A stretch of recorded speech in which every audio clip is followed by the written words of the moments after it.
Bombeiros, emergência. ABT, deve ser...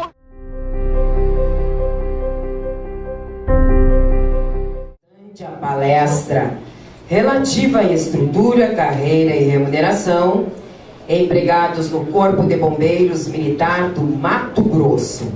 Convidamos o palestrante, Major Heitor Fernandes da Luz, a dar início à sua apresentação. Senhores, muito bom dia. Vou utilizar o telefone sem fio, que eu me sinto um pouco mais à vontade. Vou dar um pouco de trabalho para o câmera andando por aí, né? Queria cumprimentar o Coronel Dizé, a pessoa da qual eu cumprimento os demais militares aqui presentes. Também cumprimentar os nossos colegas civis. Trago aqui um abraço caloroso do nosso comandante-geral, que é gaúcho também. Ontem encontrei ele no TFM e a gente comentou sobre essa minha viagem hoje. Ele pediu para mandar um abraço para os conterrâneos dele. Os senhores vão ouvir durante a apresentação que o Rio Grande do Sul está bastante presente na nossa corporação, né? O nosso comandante-geral é gaúcho, o 02, o comandante-geral adjunto é gaúcho, o corregedor-geral é gaúcho, né? E vocês vão entender isso por quê. Primeiro eu vou falar da estrutura, mas para a gente falar da estrutura, é importante a gente conhecer um pouquinho do enfoque histórico, né? O Corpo de Bombeiros foi criado em 1964, junto da Polícia Militar, entrou em funcionamento em 67, mas emancipou em 1994, há 24 anos atrás. E por que eu falo que é interessante a gente entender um pouquinho do enfoque histórico para entender a nossa estrutura? Em 1994, quando o Corpo de Bombeiros emancipou da Polícia Militar, foi necessário fazer um concurso, né, para compor, né, as fileiras do Corpo de Bombeiros, um concurso para oficiais. E esse concurso foi feito com pré-requisito para que os candidatos fossem R2, fossem oficiais da reserva, né, do Exército. E uma decisão absolutamente inteligente, né? A gente pulou essa parte da formação de disciplina, hierarquia, ordem unida e fizeram um curso de especialização em bombeiro, né, de 1 ano em parceria com a Universidade Federal de Mato Grosso. E essa turma, que é uma turma bastante grande para a nossa realidade, é uma turma de 29 oficiais, né, é uma turma que participou da estruturação do Corpo de Bombeiros, né, a primeira turma formada após a emancipação, participou da estruturação do Corpo de Bombeiros porque eles fizeram parte, né, de diversas comissões, de propostas de lei, etc. E hoje, 24 anos depois, eles são a turma que, entre aspas, comanda o Corpo de Bombeiros, né? Para os senhores terem uma ideia, né? Eu vou falar do quadro efetivo, mas nós temos 14 coronéis fechados. Dos 14, 13 são dessa turma. O nosso comandante-geral é dessa turma, o comandante adjunto é dessa turma, todos os diretores é dessa turma. Então a influência do Exército, né, dos preceitos do Exército na Corporação de Mato Grosso é muito grande, em especial devido a essa turma formada por R2. E por isso que a gente tem tantos oficiais de outros estados, né? A gente tem, tirando os que saíram da reserva, aí só de coronéis fechados, acho que são 4 gaúchos, porque eram R2 do Exército na época, aqui trabalhando provavelmente aqui no Rio Grande do Sul, tá ok? Então é importante a gente entender isso para a gente saber que a estruturação passou por uma influência muito grande do Exército. Hoje, o Corpo de Bombeiros está presente, subordinado à Secretaria de Segurança Pública, junto com Polícia Civil, Polícia Militar, Politec, que é a nossa perícia oficial de identificação técnica, né, são os peritos criminais, e o DETRAN, que eu confesso que não entendo porque o DETRAN está dentro da segurança pública, mas está lá, né? Desde 2016, se eu não me engano, o DETRAN incorporou a segurança pública. Nós não temos subordinação direta com a Defesa Civil. Na verdade, em Mato Grosso, a Defesa Civil nem sequer é uma secretaria. A Defesa Civil em Mato Grosso é uma secretaria adjunta que está vinculada à Secretaria de Cidades. Então, o Corpo de Bombeiros está na Segurança Pública, a Defesa Civil é uma secretaria adjunta da Secretaria de Cidades. Em que pese, acho que 80%, 90% aí do recurso humano da Defesa Civil é formado por bombeiros, né? Inclusive o secretário é o Coronel Cunha, coronel do Corpo de Bombeiros. Mas a vinculação no organograma das secretarias não existe.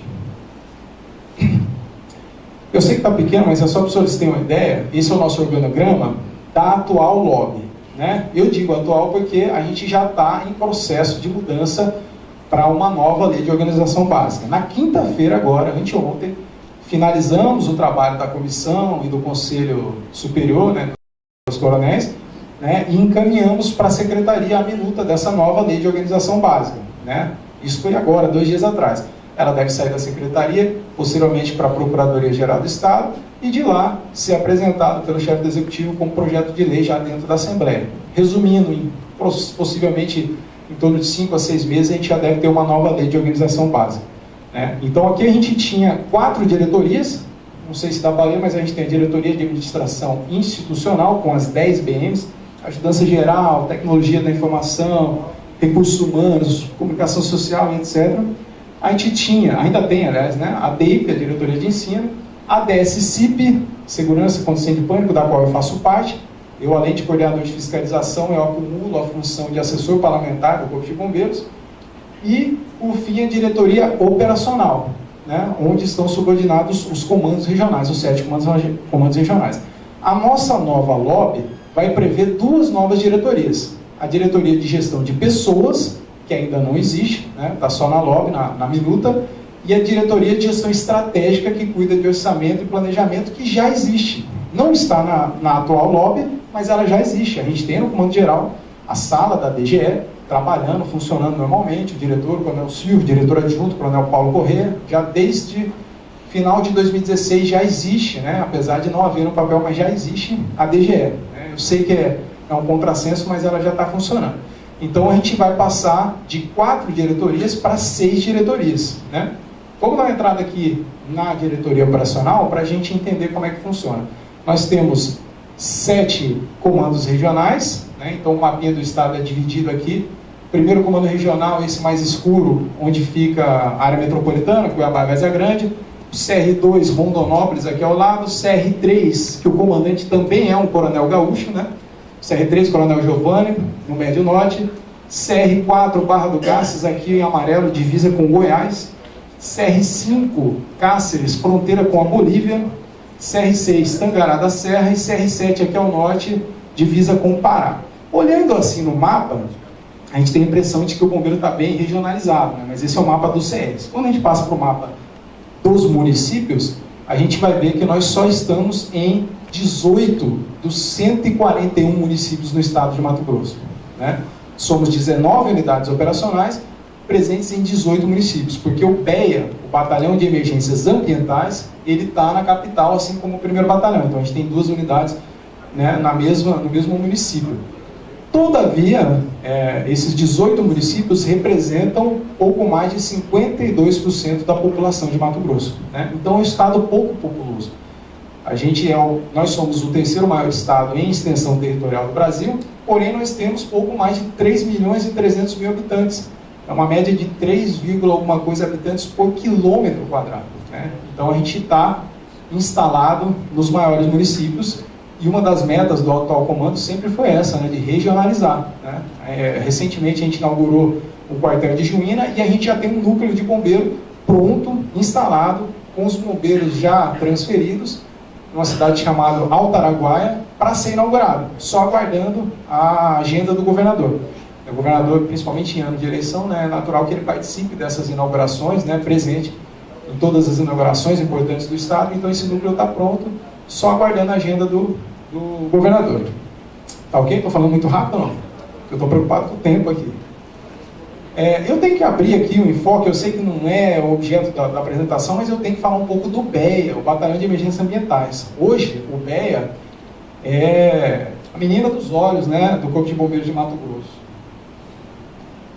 O apontador, eu tenho que apontar para cá, né? Estou apontando para o lugar errado aqui. O BEA, o Batalhão de Emergências Ambientais, ele foi criado há poucos anos atrás, mas já previa, na LOB, salvo engano, entrou em funcionamento efetivamente em 2016, é muito importante para nós. O BEA hoje é simplesmente a unidade especializada mais bem equipada de toda a Amazônia Legal.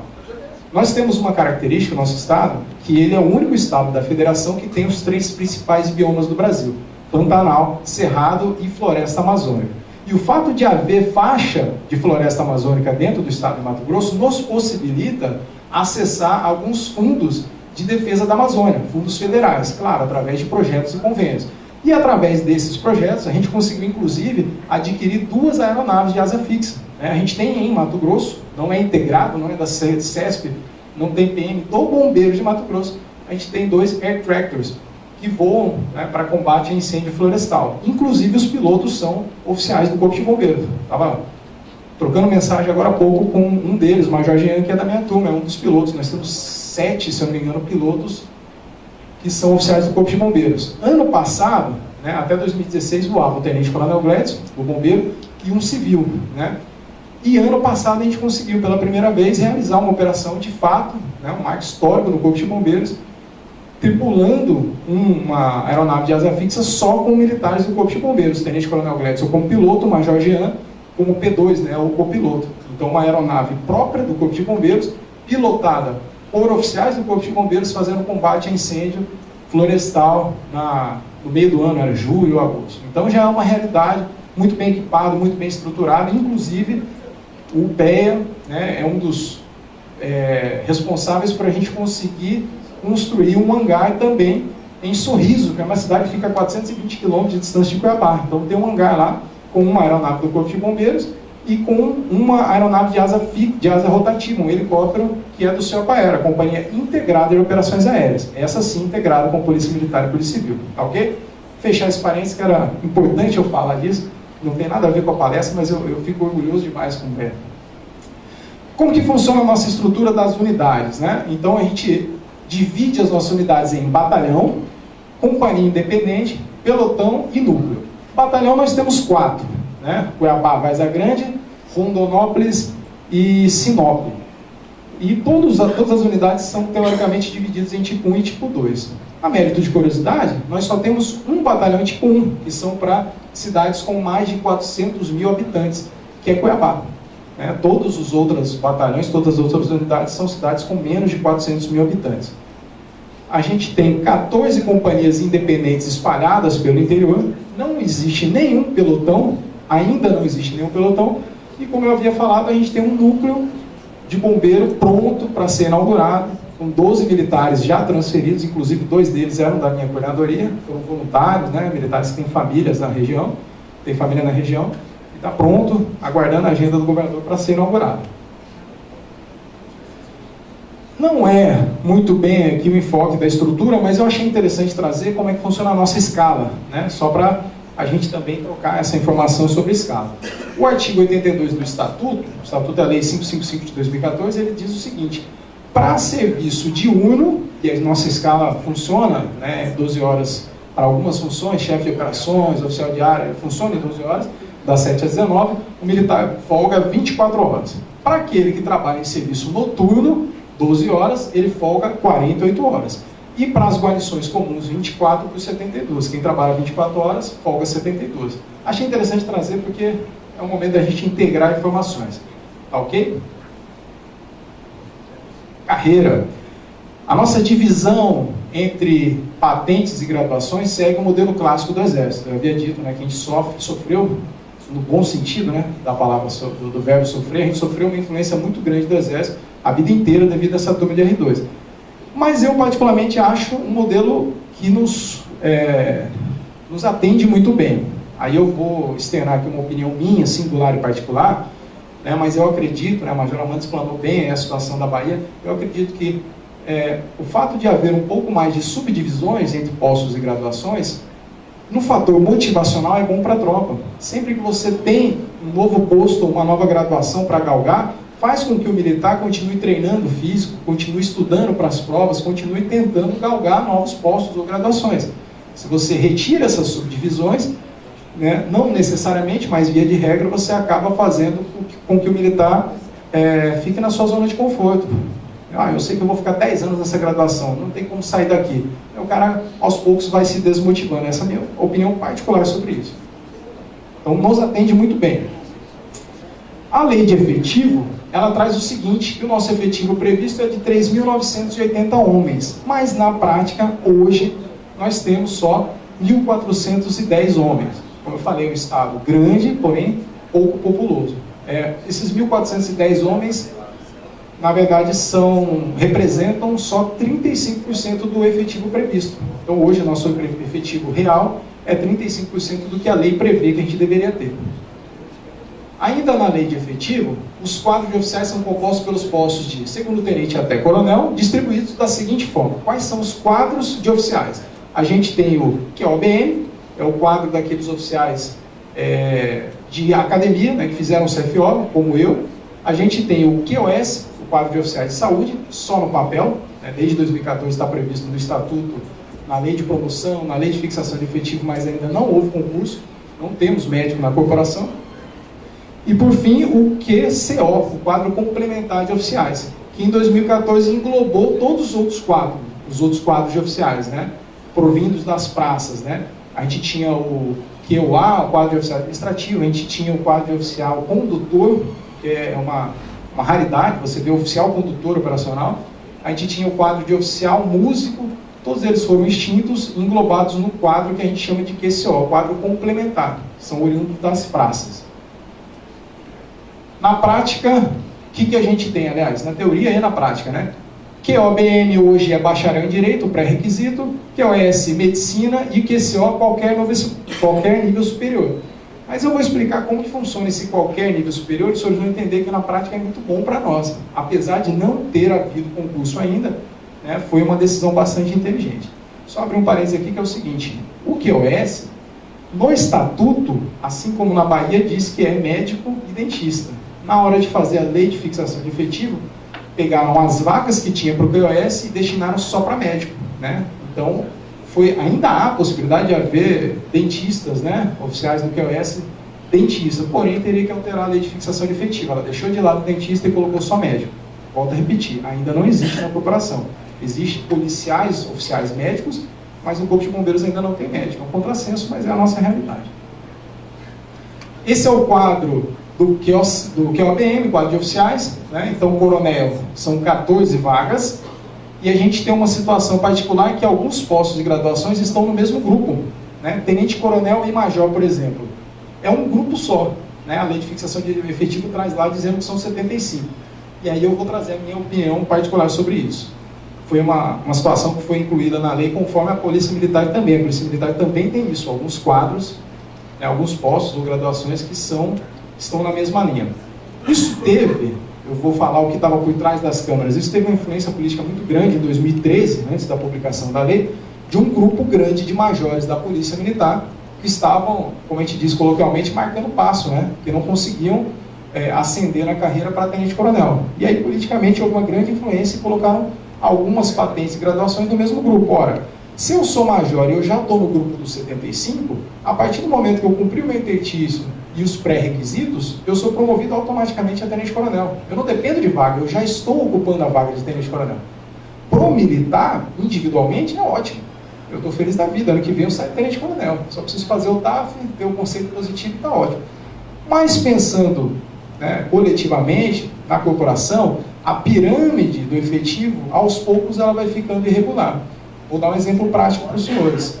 Não tenho total certeza, mas se eu não me engano, no ano que vem, após a promoção da minha turma, nós somos 16, é uma turma relativamente grande para a nossa realidade, a gente vai ter mais tenente-coronel do que major.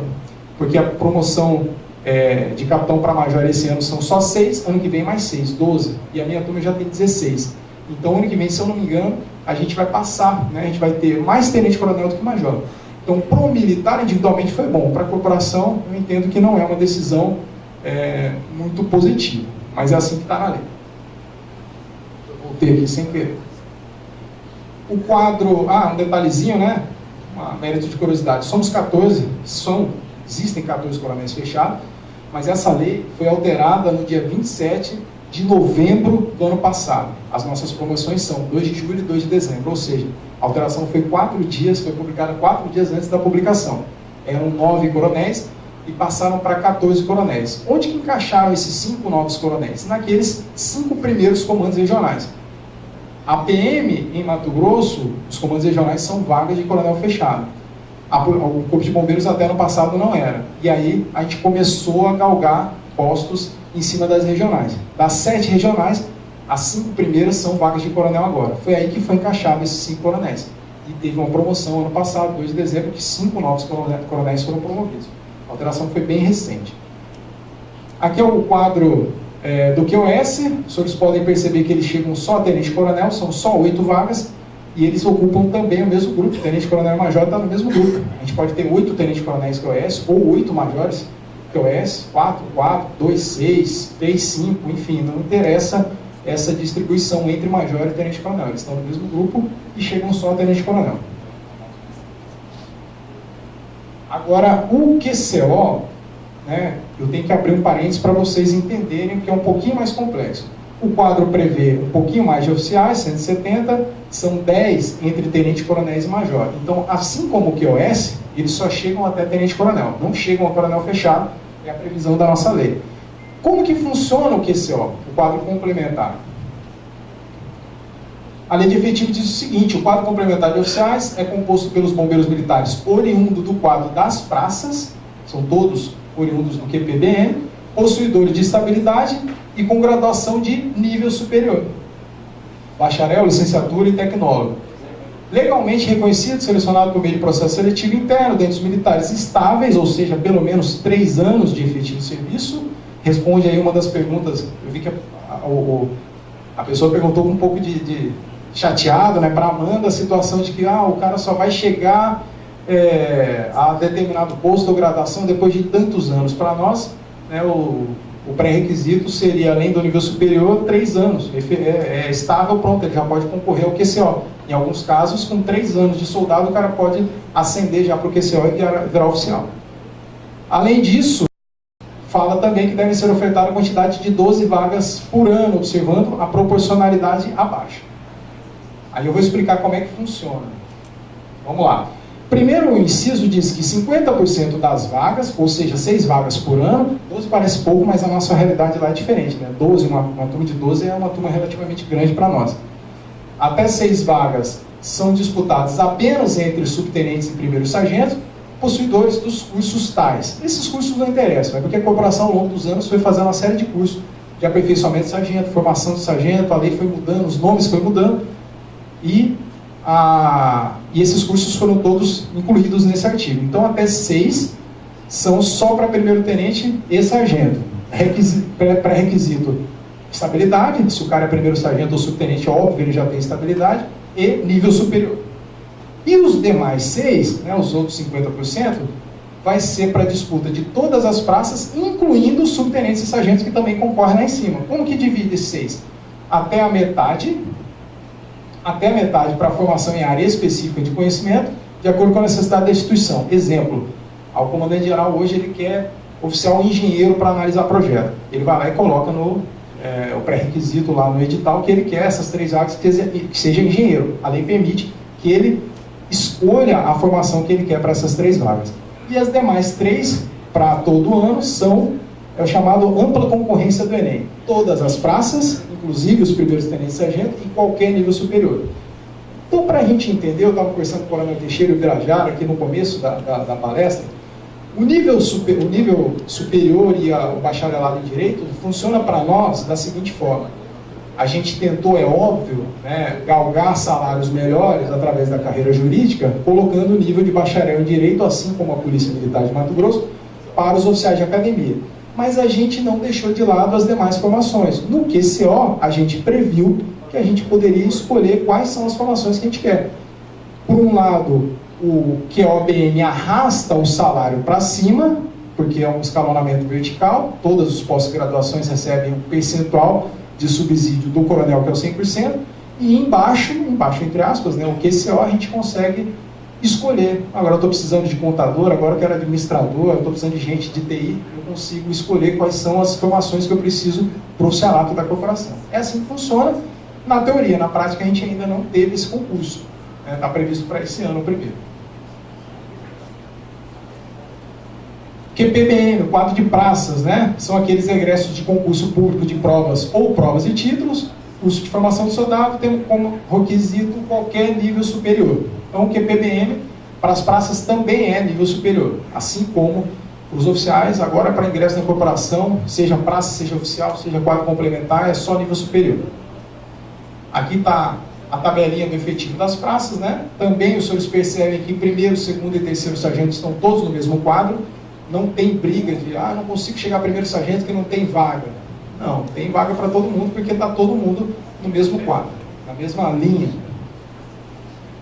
E o 22 diz, né, que fica extinto o quadro de praça músico, praça condutor operacional e praça especial, que era aqueles promovidos só por tempo de serviço. Aqui eu abro um parênteses, já que a intenção nossa é integrar informações, para o fato de ter extinto o quadro de condutor para a praça. Para nós foi péssimo. A nossa realidade é que aos poucos a gente não tem mais, vai diminuindo o número de condutores operacionais para dirigir viatura. Quando existia o quadro de condutor, o militar estava tentando galgar suas graduações nesse posto e era obrigado a dirigir a viatura, mesmo que o Estado mantivesse as manutenções da sua CNH, as atualizações da sua CNH. Hoje, uma realidade infeliz para nós é que o militar, não posso generalizar, mas via de regra o militar não quer essa responsabilidade. Ora, eu posso estar dentro da viatura trabalhando tranquilo, ou eu posso estar dirigindo uma viatura de R$1 milhão, e se eu colidir ela, a responsabilidade pode ser direcionada para mim. Ninguém quer essa responsabilidade de talvez tomar uma multa, né, durante o deslocamento para uma ocorrência, e se ele tomar multa ele vai ter que arcar, né, o condutor que estava dirigindo, é um servidor público.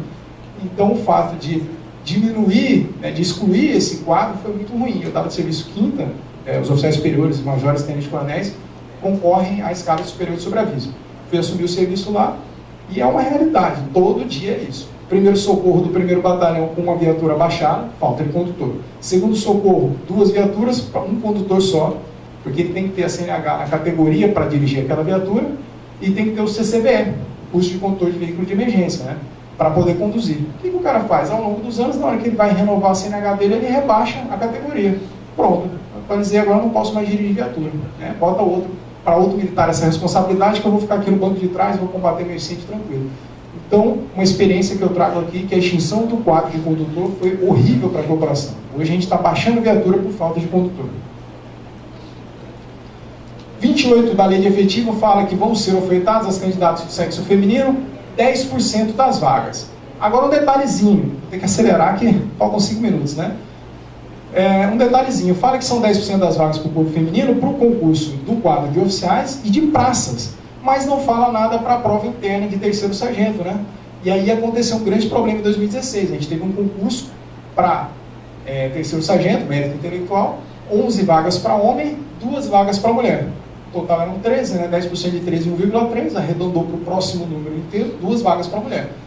Só que quando foi ver a relação das notas, a primeira mulher colocada era a 34ª da lista geral. E aí o pessoal entrou na justiça. Peraí, o artigo 22 fala que os 10% é só para o quadro de oficiais e para o QPBM, ou seja, ingresso como soldado. Para concurso interno, não. E aí foi um imbróglio administrativo e jurídico durante 1 ano, e eles conseguiram ser promovidos só em dezembro do ano passado agora. Claro, retroativo. Mas ficaram 1 ano aguardando a promoção depois de decisão judicial. A decisão final foi o seguinte: a lei diz que 10% é para o QPBM e para os oficiais, mas também não diz que não pode ser para o mérito intelectual. E no final de 1 ano de briga, decidiram que o comandante-geral tinha essa autonomia para colocar no edital e podia sim fazer a separação das vagas para a mulher. Mas é uma problemática interessante. Promoção. A gente tem antiguidade, merecimento, mérito intelectual só para terceiro sargento, ato de bravura, pós-mortem, requerimento e invalidez. Vou falar mais ou menos como é que funciona lá. Para os oficiais, a gente tem até tenente-coronel, tudo é antiguidade. E a antiguidade é a nota da academia, certo? Não muda a nota de CAO, de curso de aperfeiçoamento. A nota da academia segue o cara até tenente-coronel. E para coronel, a vaga é por merecimento. Então sobe, para cada uma vaga de coronel, sobe o nome de 3 tenentes-coronéis, conforme quadro de acesso. E aí quadro de acesso é uma pontuação objetiva, acho que aqui deve funcionar assim também, tempo de comando, medalha, custos operacionais, tem os pontos negativos em caso de punição também, e mais o conceito do conselho. Assim sobe o quadro de acesso. Para cada 3 tenentes-coronéis, para cada uma vaga de coronel, 3 tenentes-coronéis. Aí eles disputam entre si, o governador escolhe um. Se houver uma segunda vaga, os 2 que não foram promovidos têm direito a uma segunda chance. Eles vão para uma espécie de repescagem com os 3 próximos da lista. E se tiver uma terceira vaga, a mesma coisa. Esse 4º, 5º e 6º colocado, quem não foi promovido, os 2 que não foram promovidos, vão para uma repescagem com os 3 próximos da lista. E assim sucessivamente. Interstício, o aspirantado de 6 meses, todas as outras patentes 4 anos, com exceção da patente de tenente-coronel para coronel, que são 4 anos. E nas praças, todas as promoções são por antiguidade, mas a gente tem a exceção do terceiro sargento, né, que é mérito intelectual. Então, anualmente deve haver prova para terceiro sargento, mérito intelectual. O pré-requisito para essa prova é tempo de efetivo serviço, estabilidade, 3 anos. Então o soldado com 3 anos, ele já consegue ingressar no QCO, e com 3 anos ele também consegue ingressar no quadro de sargento, se ele passar na prova. A gente teve duas turmas já, 2016 e 2017, de sargentos, e a realidade é essa, né? Que geralmente quem passa são os soldados mais novos, o pessoal mais novo, que está com a matéria de ensino médio mais próxima, mais fresca na cabeça, né? A gente tem sargentos bem novos, com 3, 4 anos de efetivo serviço. Então existe essa possibilidade. O interstício de soldado para cabo, 9 anos. É um interstício um pouquinho maior, mas lá na frente vocês vão ver que o soldado foi recompensado em 2 momentos por esse interstício um pouquinho maior. Terceiro e segundo sargento, 4 anos, e para primeiro sargento e subtenente, 3 anos. A gente tem escalonamento vertical e horizontal. Então, os pós-graduações são divididos em 3 níveis. Todos são 10 anos para chegar ao nível 2 e mais 10 anos para chegar no nível 3, com exceção do soldado. Então, aqui, o primeiro benefício, a primeira recompensa que o soldado conseguiu, ele precisa só de 3 anos para passar para nível 2 e aumentar o seu salário. E com mais 2 anos, ele já é nível 3 e aumenta o seu salário de novo. Então, com a metade dos 10 anos que os demais militares precisam para passar para o nível 2, ele já é nível 3. Essa foi a primeira recompensa do soldado. Recompensa entre aspas, né? Isso é o que está previsto na lei. Como é que funciona a promoção por requerimento lá? O artigo 44 diz que primeiro tem que cumprir os requisitos desses incisos. Eu já resumi aqui, que é comportamento bom, no caso das praças, o oficial não tem comportamento em Mato Grosso, e além disso ter cumprido o interstício do seu posto da graduação. Por exemplo, eu sou subtenente, aliás, eu sou primeiro sargento, já tenho 3 anos de efetivo serviço, eu já estou aqui, de efetivo não, desculpa, 3 anos de primeiro sargento, já cumpri o interstício, só não fui promovido porque não tem vaga. Aí ele já entra nessa situação. Qual é a situação? Receber para ser favorável da gestão de pessoas e conter 30 anos de serviço e pelo menos 25 de efetivo serviço se for homem. Se for mulher, 25 anos de serviço e 20 de efetivo serviço. Nesses casos, o militar já pode aposentar no posto acima, né? A promoção que a gente chama de promoção por requerimento. Só que aí a lei trouxe um gatilho aqui para evitar aquela famosa debandada, né, de um limite de vagas de 10 para oficial e 40 para praça por ano, para evitar que aquelas grandes turmas que cheguem ao tempo de serviço de 25 ou de 30, que seja, no mesmo ano, que todo mundo vai embora junto, né? É uma forma de frear um pouco isso.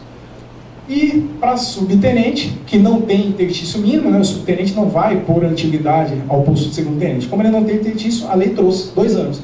Se ele tiver todos esses pré-requisitos e 2 anos de subtenente, ele consegue aposentar como segundo tenente. Reserva. Transferência compulsória da reserva. Subsídio integral, receber todo o salário, 30 anos de efetivo de serviço e o último posto da graduação. Pronto. Ele vai compulsoriamente, mesmo que ele não queira. Subsídio proporcional, se for diplomado em cargo eletivo, e 65 anos de idade. E a pedido, como é que funciona a reserva a pedido? Para receber o subsídio integral, se for homem, 30 anos de serviço, sendo 20 de efetivo de serviço. Mulher, 25 e 15. No caso do subsídio proporcional, já consegue ir para a reserva, com o seu salário proporcional, se homem, 25 anos de serviço, 20 de efetivo de serviço. Mulher, 20 e 15. Notem que o efetivo de serviço não muda. Para homem tem que ter no mínimo 20 de efetivo de serviço, para mulher no mínimo 15, para conseguir ir para a reserva. Remuneração, vou passar bem rápido aqui. A gente recebe por subsídio, ou seja, o salário inteiro, escalonamento vertical e horizontal, eu já comentei, e a gente tem a paridade entre os ativos e os inativos. Essa é a tabela salarial. Aí eu vou parar um pouquinho aqui, que o pessoal, eu sei que tem curiosidade. A gente tem o teto aqui do coronel nível 3, R$ 30.500, mais ou menos, e o soldado recém-formado, nível 1, R$ 4.639. Essa é a tabela atual. Mudou agora em abril, né? A gente está recebendo as RGAs, as reposições gerais anuais. Então agora em abril a gente teve esse aumentozinho, que a gente recebe dia 10 de maio. E aqui tem um detalhe, né? Um probleminha feliz para nós. Para alguns coronéis que já têm algum tipo de gratificação, já estourou o teto do Estado. E aí, como estourou o teto do Estado, o teto do Judiciário, tem que devolver parte do salário, depositar, né, depósito identificado para a conta do Estado, porque a Constituição Estadual prevê, né, o limite, o teto do Estado. Mas não para aqui o salário. A gente tem uma felicidade que a gente tem as reposições gerais anuais que estão parceladas junto ao governador. Então a gente recebeu 2,19 em abril, setembro 2,20, outubro mais um pouquinho, e a gente vai chegar em dezembro de 2018 com esse salário. Coronel, nível 3, R$ 32.744, e o soldado recém-formado, 4.900. Quase 4.000 e quase 5.000. Aí tem um detalhezinho, lembra que eu falei que o soldado foi recompensado 2 vezes? Primeiro no nível, que ele sobe mais rápido, e segundo nessa diferença de escalonamento horizontal. Ora, se a gente olhar bem para todos os pós-graduações, a diferença de nível é muito pequena, R$60 de uma para outra. Mas do soldado, a diferença é gigantesca. Se vocês têm uma ideia, do nível 1 até o nível 3 de coronel, aumenta menos de 0,5%. Do nível 1 até o nível 3 de soldado, aumenta 37%. Isso em 5 anos de efetivo de serviço. Porque o nível deles é muito mais rápido. Gratificação, bem rapidinho, a gente tem só a do comandante geral, comandante adjunto e o pessoal da inteligência, né? DGA2 significa direção geral e assessoramento. DGA3 e DGA9. Aí quando a gente vai lá na lei complementar para entender o que é isso, comandante geral 2, comandante adjunto 3 e o pessoal da inteligência 9. Significa que eles na prática recebem a mais. O comandante geral 3.750, comandante adjunto 2.500 e o pessoal da ACI, Agência Central de Inteligência, mais R$675. Não está ruim, né? O artigo 89 só diz que a gente pode vender as férias ainda, apesar de que na prática é muito difícil o governador autorizar, até pelo cenário financeiro, né, orçamentário que a gente está passando, mas é previsto. Fala também da ajuda ao fardamento. O que é isso?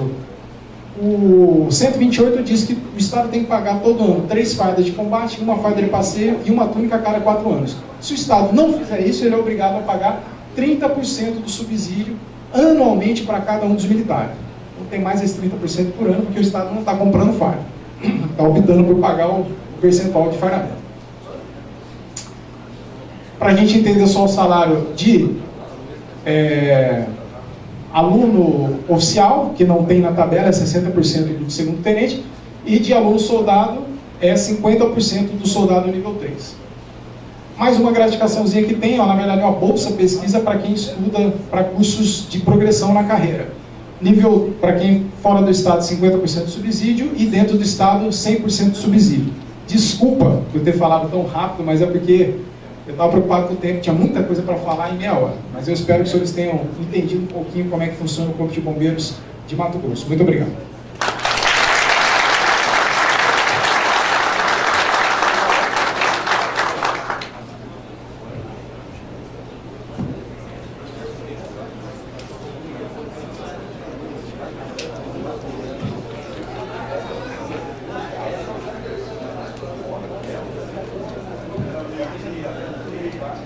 Sua palestra, sua explanação, sua dedicação, o trabalho que o senhor realizou aqui. E nós temos algumas perguntas a serem feitas também. Aqui no Rio Grande do Sul, só para deixar o conhecimento, não existe uma limitação, por exemplo, para ingresso de mulheres no Corpo de Bombeiros. E o senhor colocou ali que no Mato Grosso é 10%. Né? Então a pergunta é a seguinte: por que existe na Corporação do Mato Grosso a diferenciação de gênero no acesso às vagas? Isso é uma opinião muito particular, eu também confesso que não concordo. Eu fiz academia no Rio de Janeiro, e o Rio de Janeiro era mérito. Quem tiver a melhor nota e passar no teste, entrava. Tinha turma que tinha mais mulher, tinha turma que tinha menos mulher. Mas a legislação foi feita assim à época para os cursos de ingresso na carreira, a separação de 10% de vagas para mulher. Eu entendo que isso, na verdade, mesmo que tenha tentado melhorar, né, separar algumas vagas para mulher, em alguns momentos pode ter prejudicado. Né, pode ter mais de 10% das mulheres que poderiam ingressar por nota e não conseguem. Infelizmente é o que está na lei hoje. Na sequência, ainda se fere o princípio da isonomia e se existe alguns processos em relação a isso? Acredito que não. A gente tem muito processo por questão de idade, mas por questão sexual, gênero, não. A gente não escuta falar sobre processo nesse sentido, não. Segunda pergunta: qual a justificativa técnica apresentada à sociedade para o bacharel em Direito como requisito do oficialato do bombeiro militar? Isso é melhor para a corporação? Pois é, sempre na prática, para externar para o público exterior, é o fato de que nós trabalhamos com o Serviço de Polícia Judiciária Militar. Olha, a gente faz inquérito, sindicância, processo demissório, essa é a justificativa para o público externo. Na prática, além disso, isso é verdade, não é nenhuma mentira, mas além disso tem uma forte influência das questões salariais. Mas na prática, o fato de atendermos função de PJM é a justificativa externa para a gente ter bacharel em Direito. A segunda parte da pergunta, se isso foi bom, a gente não viu na prática isso, não houve concurso, mas eu entendo que para questões salariais foi boa e não prejudicou as questões de outras formações, porque como eu expliquei, o QCO prevê outras formações. O comandante geral, o Conselho Superior pode escolher, eu quero engenheiro, eu quero contador, então ficou bem democrático, na minha opinião. Terceira pergunta. Em virtude da grande dimensão territorial do Estado e da distribuição das unidades operacionais do terreno, qual a importância do serviço de aviação para o Corpo de Bombeiros? E se esse serviço de aviação atende os interesses da corporação? Atende e muito, por isso que eu fiz questão de abrir esse parênteses para o BEA, né? Ano passado a gente teve primeiro incêndio florestal tripulado só para bombeiros, mas além dele a gente trabalhou durante o período de queimadas diuturnamente com as aeronaves, né? É um gasto muito grande, porque a manutenção da aeronave é um gasto muito alto, não é só a aquisição, né? A aeronave parada ela também gasta. Mas para o Corpo de Bombeiros tem sido maravilhoso, a gente conseguiu diminuir bastante o número de focos de calor, não tem as estatísticas aqui, mas assisti várias apresentações do comandante do BEA e diminuiu bastante. Mato Grosso via de regra, todos os anos, campeão em focos de calor no Brasil. Infelizmente, né? Então a justificativa da aeronave é muito plausível e tem feito um efeito operacional muito positivo também. Bom, Major, o senhor também vai levar um moscatel na Serra Gaúcha, como diz o Pascoal, de intenso pelagem, né? E esse moscatel, eu vou solicitar que o Sargento Dutra faça a entrega ao Major Heitor Mato Grosso.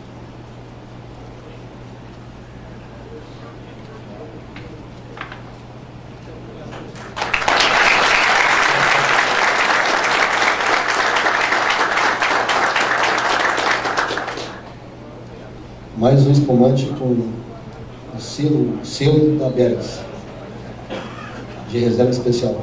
Ok, muito obrigado, Major. Bombeiros, emergência. ABT 1073.